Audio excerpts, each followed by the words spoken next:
Welcome to the only daily podcast focusing on compliance news of the day. Each morning, start your day with a cup of coffee and Tom Fox, the voice of compliance, to hear about 4 of the top compliance, corruption, or leadership stories you will need to start your day. The Daily Compliance News is a production of the Compliance Podcast Network. First, a word from our sponsor.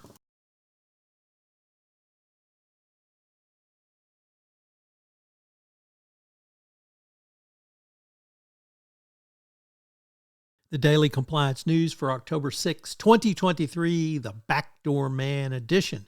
We begin with that story from the New York Times Deal Book newsletter, which reports that employees at FTX discovered the backdoor between FTX and Alameda Research in May of 2022, months before the exchange collapsed.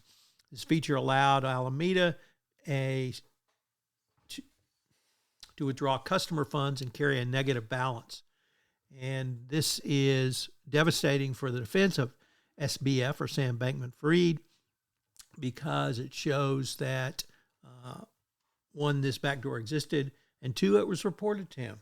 And, of course, the whistleblowers were fired for their trouble. Next up from the Financial Times, the Chinese company Alibaba has been accused of possible espionage at its European hub. Belgium's intelligence service has been monitoring Alibaba's logistics hub following suspicions that Beijing has been exploiting its growing economic presence in the West. European governments have increasingly scrutinized alleged security and economic risks raised or posed by Chinese companies as a part of a wider reassessment of the EU's traditional openness in trading with China. The references is to Alibaba's logistics arm at the cargo airport in Liège, where possible espionage or interference activities are alleged to have been carried out by various Chinese entities.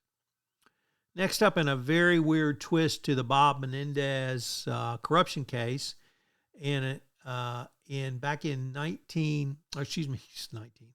2018, Menendez's wife was involved in an automobile pedestrian accident where a pedestrian was killed by her.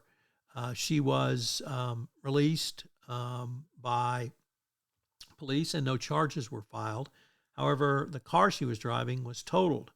Well, it looks like that the car was replaced by funds or directly as a part of the overall corruption scheme against Menendez. So a really interesting and perhaps even ugly twist to the Menendez case. And finally, Lisa Monaco spoke at the SECE and indicated that companies involved in M&A can receive a much lesser sentence if they self-disclose. This is one of the last big DOJ groups to do so because of the prior antitrust division policy. So self-disclosure rules. The Daily Compliance News is a production of the Compliance Podcast Network and a proud member of C-Suite Radio. Thanks so much for listening. I hope you'll join me again tomorrow.